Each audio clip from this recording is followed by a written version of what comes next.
We are continuing today in our fall focus on building better relationships. And as I've shared over the recent weeks, this series is about really what does it mean to develop relationships in all spheres of relationships, whether those were just meeting in a workplace or neighbors or what have you, to those we've known a long time. How can we do so in a way that develops deeper connection? And we're looking to Jesus about that because we realize that Jesus is the only one who's come with divine love into a wounded world. And so he knows something about this, and that Jesus was able to actually love people in a way that is beyond any of us. And we see in the book of Ephesians, where we've read before, where Paul writes this. He says, "Watch what God does and then do it. Like children who learn proper behavior from their parents, observe how Christ loved us. Love like that." Most of us long to be those who will love well, and at the end of our lives, people would be able to speak of that experience of connection that they had and of the effect that we had on their lives. That's what really matters most. But we also know that for a lot of us, it is hard to have real connection. We might know a lot of people, but to know people and to really experience connection is distinct. And this is where Jesus was one who he lived in the Trinity. He lived as Father, Son, and Spirit, where there is a me, but there's also a we. And for a lot of us, we just feel like, I know there's a me. I'm not sure how it relates to the we. I don't know how to create connection. And for a lot of us, we develop relationships that are relatively safe, but sometimes safe ends up being defined as that which avoids as much as it shares. And it is hard to know how to really connect at a deeper level. And this is where we see in Jesus that there's this ability to contend. He cares enough to actually contend for truth and goodness in the lives around him. In fact, the author Les Parrott of Love Like That said this: "If you want to love like Jesus, you can't shy away from what you know is right and true. You can't remain silent just to go unnoticed. Loving like Jesus is not for the chicken-hearted. It requires a fierce commitment to being authentic. It requires a bold commitment to being a truth teller. He corrected his disciples. He spoke his mind. He didn't dance around what needed to be said. He said it. He made others feel uncomfortable if necessary." And that's something I think that challenges a lot of us, because for a lot of us, if we're really honest, we have a hard time being that direct. We have an idea of love as something that is always just kind of sentimental. We have this idea of love that's always soft and safe in such a way that it feels like it's just very passive towards others. It will never have any uncomfortable moments. And we think that is somehow what love is about. But Jesus shows us and challenges us to realize that love is not passive. Love is very active. Love is in pursuit of the good of another. Love will contend. And if we're really honest, that is where a lot of us have a difficulty. Some of us here recognize that it's just hard for us to really engage others. We think of ourselves as those who just want to keep peace in all matters. And it's always about just kind of keeping peace and never really connecting. There's others of us who will pursue truth in such a way as we're conflict pursuant, and we think it's always about being superior, but it's neither of those things. It is about really contending for what is true and good for the sake of others. And I recall how many years ago, I lived in a community house at the time, and there was a gal that came over for dinner who was a friend, and she said, "Could we just have a moment aside?" And I said, "Sure." And we stepped aside, and she shared some things with me that I had said or done, I can't recall, that had hurt her. And that's not a comfortable moment when somebody is kind of taking this up and presenting you with something that had affected the relationship. But right there, amidst this, what could have been experienced just as a confrontation, right there in the midst of that, I felt this strange sense after we were done that I had never been more valued, more respected, because I realized that she had come and she had risked something of herself in being so vulnerable as to say that this had been hard or this had been hurtful. And that even as she came to challenge how I had done something, she was, in essence, really caring to contend for the good of me. And I realized in that moment that there was something about her seeking the good for myself.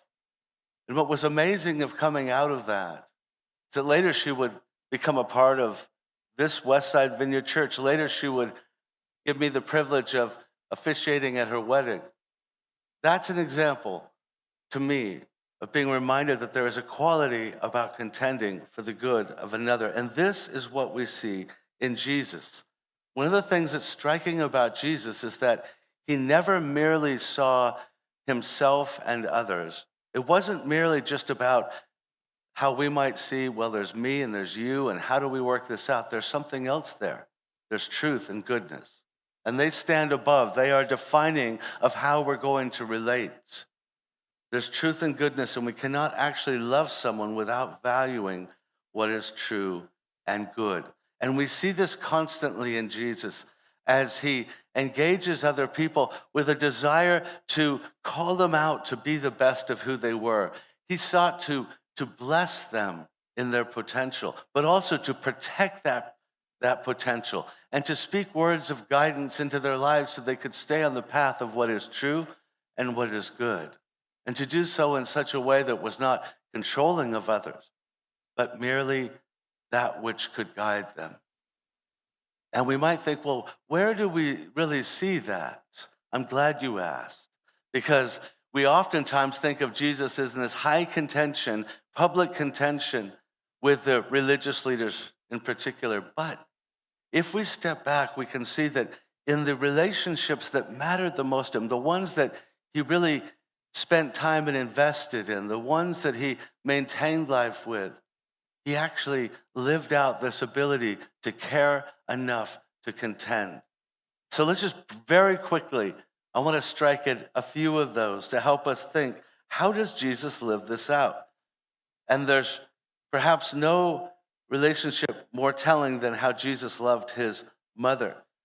In the Gospel of Luke and his account, he shares that one moment where Jesus is still a child, or we would say a child who's actually entering into adulthood by that cultural standard. He's 12 years old. They've made their way to Jerusalem, kind of a big trip as they've walked and made the journey. And they're now finally leaving Jerusalem. And as they get like a day out, they realize Jesus isn't with them. Don't judge them. But the truth is they continue and they realize, well, we need to go back and find him. So they go back into the city, and it says they spent 3 days. And finally, after 3 days, they find him where? But in the temple courtyards. And it says that they were astonished at the way he was talking with the religious leaders there at the temple. But you've still got Mother Mary, who's like, this still is very upsetting. And she says, so why have you treated us like this, son? Your father and I have been anxiously searching for you. And this is Jesus' response. He said, why were you searching for me? He asked. Didn't you know that I had to be in my father's house? But they did not understand what he was saying to them. Luke says, then he went down to Nazareth with them and was obedient to them. But his mother treasured all these things in her heart.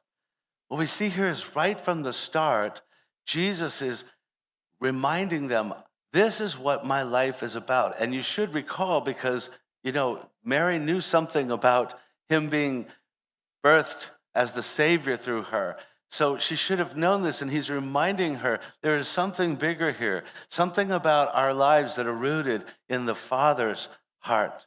And it says, interestingly, that it affected Mary, these words from Jesus, even though she couldn't fully understand them. She took them into her heart. That's a way of him contending in this moment. And then we see, as we continue forward, that we see that Jesus, right before he launches into his ministry, he's now 30 years old. They're going to like a family friend's wedding in Cana, and they go and they run out the family of wine. And Mary's like, this is really a bad situation for them. Jesus, come on, son. You're now this this significant adult, come and help the situation. And Jesus ultimately obliges in a very powerful way. But he also says these words to her. He says, "Why do you involve me? My time has not yet come." Now, he said this to his Jewish mother. In that culture, those are very strong words. But what is he saying? He's saying, you've got to remember this is not all about you and your will and your timing. You've got to remember that this is going to lead to something very dramatic, like you've been told about, and you need to not press in on that. He's again setting a sense of boundary, something for her to understand. And you can tell that she continues to struggle to really understand, even though she should, but he's not fitting quite what she expected. So she's kind of on the sidelines and sometimes a part of his circle and travel, sometimes not. And at one point, he's in a crowded house. And it's so crowded and packed, no one can really get in. And he's teaching in the house. And there it says that his mother and brothers show up. And they knock on the door and they say, "Hey, can you get our son? You know, that's my son in there." And you recall Jesus' words. It says, while Jesus was still talking to the crowd, his mother and brothers outside wanting to speak to him. Someone told him, "Your mother and brothers are standing outside." He replied to him, "Who is my mother and who are my brothers?" Pointing to his disciples, he said, "Here are my mother and my brothers. For whoever does the will of my Father in heaven is my brother and sister and mother." Whoa, that should have been like the end of the relationship, but he wasn't. He stayed committed to her to the very end. Right there as he's dying on the cross, he makes sure that young John is going to care for her. He loved her to the end. What is he saying in these words? He is saying, you've got to understand that there is a higher will that you're meant to be a part of. He's following that will, but he's really inviting them into it. He's saying, I want you to know that you have a calling to that will, and it's to do what the Father's doing. And you must see that in the way that you're working out life. It's not merely to call upon me as your son and to work this out. So we see this amazing relationship where he contends. We also could look at Nicodemus, who's a religious leader who comes at one point early on in Jesus' ministry when most of the religious leaders are threatened by Jesus. It says he slipped into the night, in the darkness, to meet Jesus. And he begins to talk to him, and Jesus says, "You should know what I'm about. You're a religious leader. You need to be born again into a new life with God." And that might have been hard. We don't seem to know what happened, but kind of contending words. What we do find out is that when Jesus is crucified, guess who was there to help with his burial? Nicodemus, who had become a follower. Those words of contention had that kind of effect. And then there's Martha, another who we know was a friend of Jesus through the years. She and her sister and brother opened up their home and supported Jesus and his followers. And on 2 occasions, we find that he contends with her, and she's frustrated, and he says some hard things to her, but they are words that ultimately served her, and they attained relationship. But there is perhaps no one who's more striking in this relationship than Peter, Simon Peter. Not only one of the 12 he chose as his disciples, but one of the 3 he had shown the greatest trust with. And he had shared the most intimate of his life with. But you may recall that Jesus had initially spoken powerfully over his life when Peter's brother Andrew brings him to Jesus. We read, Jesus looked at him and said, "Your name is Simon, son of John, but you will be called Cephas." This is the same name as Greek for Peter and means a rock. Right there, he's contending and saying, you see yourself this way, but I'll tell you something. I am working towards what God has for you. You have the potential to become a rock, a foundation. This very impulsive personality, but Jesus is contending for his life and for all that he could be. And as things went along, you may recall some of those encounters that he had with Peter that were so striking. At one point, Jesus is sharing how he is going to be crucified and they will arrest him. Well, that's just, are you kidding? Lord, I'm going to do anything to make sure that doesn't happen. There's no way the authorities are going to take you. And so he says this will never happen. He will never be dying. And Jesus at this point says these strong words. It says, Jesus turned and looked at his disciples. He rebuked Peter. Get behind me, Satan, he said. You do not have in mind the things of God, but the things of man. Really harsh words. You can imagine, it's almost hard to imagine, really, how they really would have struck at Peter. Get behind me, Satan. Like, you're really throwing that at me? Like, that what I'm saying is coming from such a horrible, evil source? But he's saying that if you don't understand my need to die and to be sacrificed for the sins of humanity, then you don't understand the will of the Father. You're seeking human power and force. You really are really coming from the wrong place. This is essential. And you know that it had to have had an impact as he's trying to turn Peter to be able to continue to see the light of what God was doing. And then at another point, as Jesus is arrested, of course, Peter's still in that kind of mode of fighting. So he pulls out his dagger and cuts the ear of one of the servants who had come out from the governing authorities. And what does Jesus say? He says, put your sword back in its place, Peter. For all who draw the sword will die by the sword. Shall I not drink the cup the Father has given me? Again, you see him contending because he cares so much to say, if you go that route, it will end very poorly for you. And I need you to see that. And of course, then when Peter claims that Jesus, even if everyone else disowns you, I will never disown you.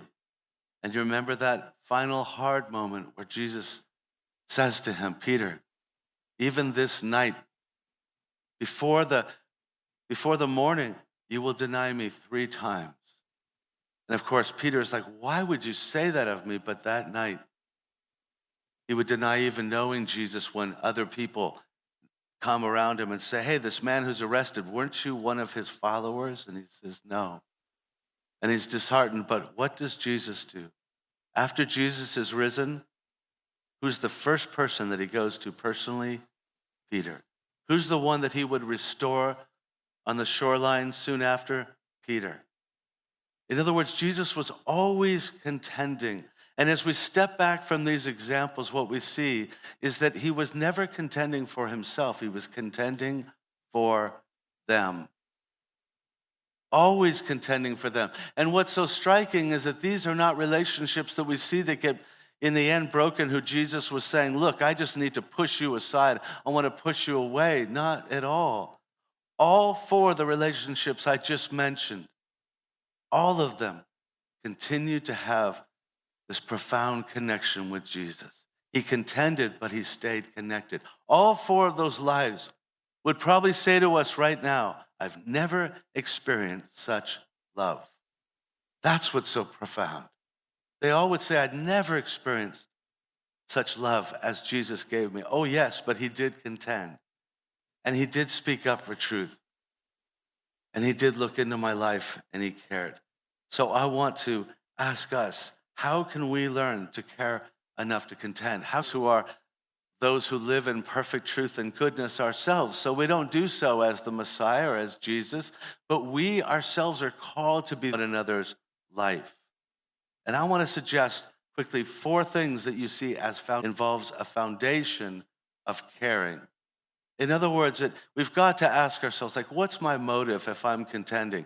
Is it really that I am just trying to show my superiority? Because often we want to show people that we know more or that we're better. And we want to criticize people and punish people. So we have to ask ourselves, what is it that I need to have in my heart for other people?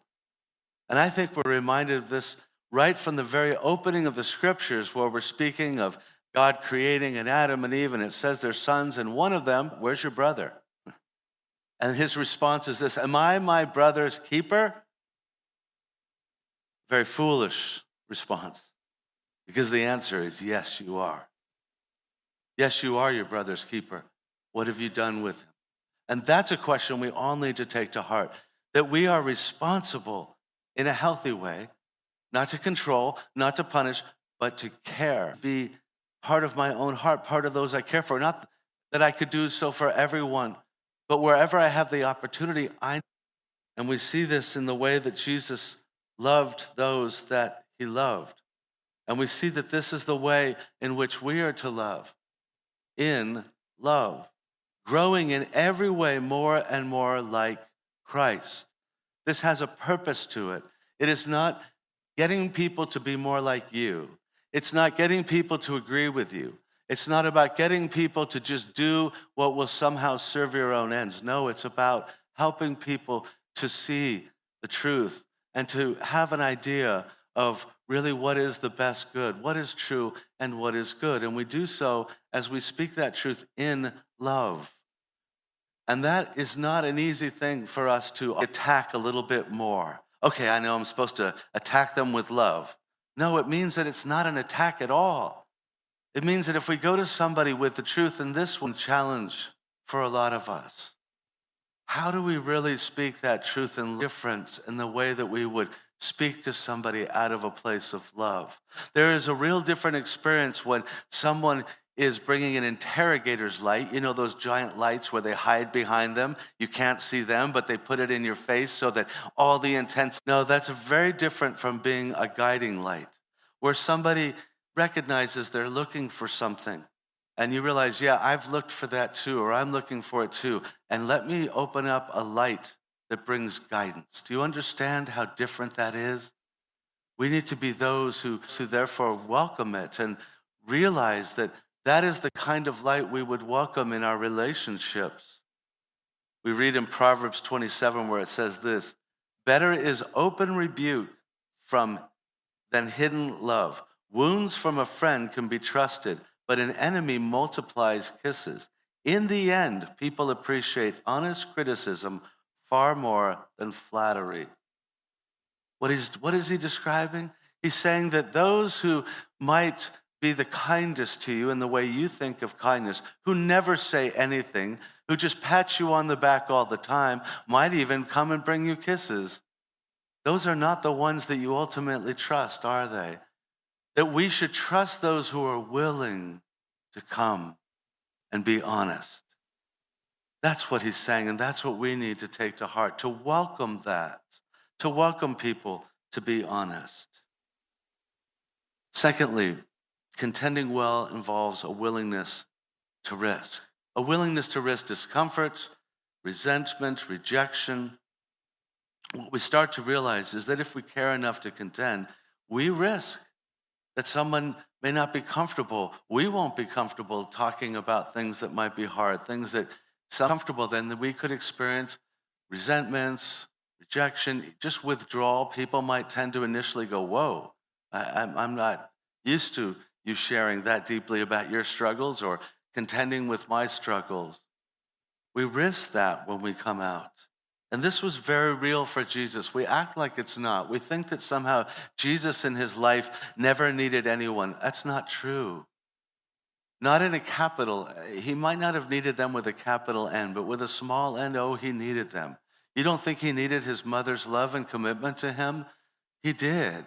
She held a role in his life, much like you and I experience in the role of a parent, or what we hope for a parent in our own lives. You don't think that when he went through suffering, he didn't want Peter? A guy who's so loyal, he'd draw a sword and say, I'll even die for you. He wanted that loyal life again. He was going to go and suffer on the cross, and he's not sure if Peter will even be around. That's what he had to sacrifice. That is hard, but there's this willingness to risk. And I think Jesus captures a vital truth, you and like you. The simple truth is, if our goal is to have everyone like us all the time, we will never live well or love well. If you always need everyone to be comfortable, you will never love people. There has to be a willingness in which that is not the highest value, in which I care so much that I'm willing to contend. Jesus said this, Gospel of Luke and the Message paraphrase, it says, there's trouble ahead when you live only for the approval of others, saying what flatters them, doing what indulges them. Your task is to be true, not popular. Some of us do well to take that to heart. Our task is to be true, not always popular. And if we can do that, not with some kind of like, yeah, I'm going to go and tell people what idiots they are kind of, that's not the point. Our point is that I'm willing to not always be liked. I'm willing to not always be popular for the sake of what's true. If we can take that to heart, we can begin to learn to love like Jesus. Thirdly, contending well involves a freedom from presuming control. And I think this is what really keeps contending in the right lane. Contending is not controlling. As I've often said and had to remind myself, the most important distinction that we can make in relating to others is the difference between control and influence. What I have found and said so often is that the more that we tend to presume that we're able to control people, we've got to get them to do what we said because we should have that control. We should be able to conjure them and kind of compel them to do what we think is right.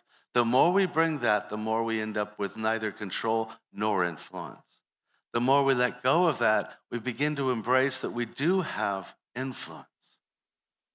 Jesus never came and presumed control over anyone. He never told everyone, you have to do this. What did he do? He said, let me tell you the way I believe it is. He understood what was true and he put that forth. And with that, they saw in his own life something worth listening to, and it changed them. He was one who had a deep sense of what was right and true, and he lived faithful to that, not trying to control.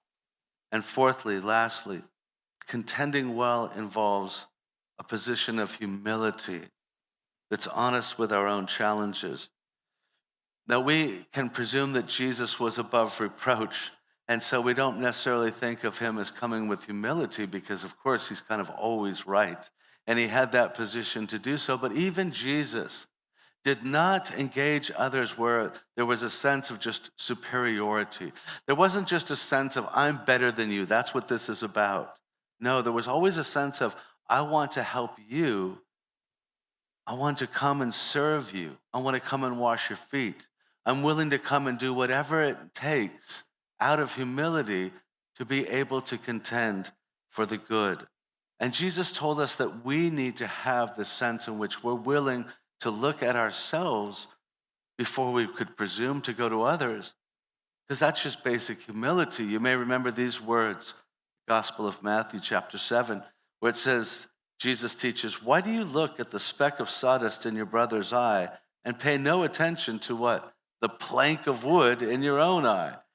How can you say to your brother, let me take the speck out of your eye, when all the time there's like a plank of wood in your own eye? You hypocrite. First, take the plank out of your own eye. Then you will see clearly to remove the speck from your brother's eye. Now, these words capture kind of the irony of our hypocrisy, where we want to go and speak to people about the things that we see wrong, completely unable, really more unwilling to look at ourselves. And it captures this irony, but I want us to be sure that we don't miss this. It's also suggesting that if you and I want to connect with people more deeply, if we want to begin to get real and kind of allow our lives to start to not experience that we're just billiard balls bouncing off each other, but actually engage meaningfully with reality, then we will be those who will ultimately talk about real things, but it starts with ourselves. In other words, honesty begets honesty. Vulnerability opens up vulnerability. If we can start talking about ourselves and say, wow, I got this log thing going on. Other people are like, yep, you're right. But if we can start talking about our own struggles, guess what it does? It begins to open up the space for people to kind of engage at this new level. We can start talking about our own struggles and contending with other people's struggles when we perhaps are the ones who first are willing to look. We're willing to open up ourselves. And so it may be that if we want to connect more deeply with others, it might start with a conversation where we just say, you know what, there's some things that I might want to talk about them, but maybe I should just start by sharing some things I struggle with. Maybe some things I need to say to them that I'm sorry for, maybe some things that I'm recognizing in my life that I don't quite have all together yet. When we begin to do that, we begin to open that door. If we want to move from isolation to real intimacy, to connect more genuinely, some of us need to realize that there is a door, but the handle's on our side. Some of us think, I wish I was closer to people. But we have to realize, there's a door. Take hold of the handle and open it up. In other words, you and I might be the ones who need to first begin to talk more openly with other people and raise these things. And so I want to ask us, as we move forward in trying to take hold of these things, to love like Jesus and to begin to love well throughout the years that are ahead. Would you maybe even now think of somebody in your life, someone you can think of who you could see taking a step to connect with more deeply, to share with more deeply, whether of your own struggles or your concerns for them? Is there someone who comes to mind you think, it would feel right now to maybe have that conversation, maybe to share some things that I don't know why, but I just haven't been sharing. Or to raise some issues that I have with them that I really haven't raised, but to do so out of love. Who might that person be in your own life? And as you dare to think of doing that, I want to bring home and close this time of God speaking to us to realize that all of this comes out, all of the risk of trying to learn to love comes out of the fact that we are loved. How could Jesus take a risk with humanity? I mean, it's quite amazing that God would come and take on human flesh that would ultimately crucify him. How could he take the rejection of this world? How could he love us so much that he was willing to care to contend? He could, because he lived in the love of the Father. How can we care enough to contend when we know there's risk in that? Because we live in his love. That's what he called us to know, that he has such an unconditional love for you that only as you really take hold of the fact that he loves you and he's committed to you, if you give your life in union with him, then you have the position out of which you can risk in loving others. So don't go out and think, I now just need to lose a bunch of friends. No. The most important thing is we learn to have him as our first friend, out of which we can learn to love. Let's pray.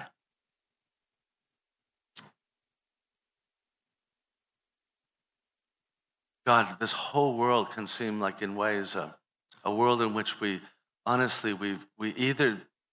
just see it as kind of a threat. It's like we're not sure if it really feels safe. We're so kind of fragile in our own nature.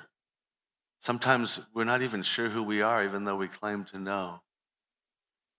And so this world, we so often are really playing it safe. We're avoiding a lot. And so we welcome you to just come and open up our hearts to your love for us. For some of us, for the first time, perhaps even now, wanting to say, yes, Jesus, I really receive that you are the one who's come to bring the love of heaven into our hearts, to root us so deeply in the love of Father, Son, and Spirit that we might be immersed into life with you in such a way as we could love one another. So afresh we say, come, be the Lord of our lives, the leader of our lives, the lover of our souls, and help us to love others well. Give us the courage to be honest, to be able to be real because of your love, to not have to carry some false pretense that we have it all together, and to care enough to contend for the good and the truth that you've come to bring into this world. May we be those guiding lights. May you give us hearts and eyes to see what all of us are searching for, and then to be those who can speak as having a guiding light. Maybe it's just a candle sometimes, that we would come and offer what we can. We pray, Jesus, in your name. Amen.